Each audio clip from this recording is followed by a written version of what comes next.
Le Regine della Croce, e questo è lo spettacolo che si svolgerà sabato 23 aprile alle ore 21 al Teatro della Posta Vecchia ad Agrigento, con i testi scritti da Adriana Iacono, con Rosellina Guzzo, arpa celtica e tamburo, Giusy De Blasi, Elena Pistillo, e un video di Tano Siracusa, con la regia appunto di Elena Pistillo. Si tratta di uno spettacolo che dalla realtà si eleva al sogno attraverso i monologhi di due donne, due sguardi diversi, uno sui ruderi del quartiere di Santa Croce ad Agrigento, provocati appunto dalla frana nel 1966, e l'altro sul degrado attuale del quartiere di Villa Seta, costruito per accogliere gli sfollati della frana.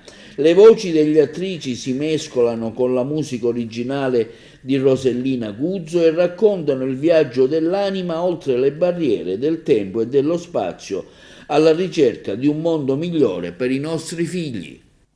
Ricordo che tutti parlavano della frana, un crollo improvviso, palazzi evacuati, tanta paura, ma non ricordo la frana. Certo, c'è chi li fa, c'è chi ce la fa. Qualcuno che se ne va e arrinesci. Ma perché qua che c'è? Che ti offre qua? Io ci ho provato, ci sono andata al nord. 1 mese ho resistito, 1 mese. Ite de cavo, sotros? Il siculo spagnolo della donna è contagioso.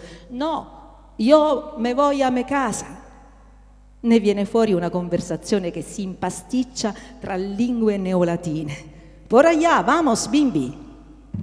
Io voglio lavorare, perché se travaglio la casa io me l'affitto. Non chiedo niente di speciale, solo di lavorare. Lavoro, signor Sindaco, solo quello. Serve a noi per campare sereni. Io glielo spiego a quelle delle case dei popolari.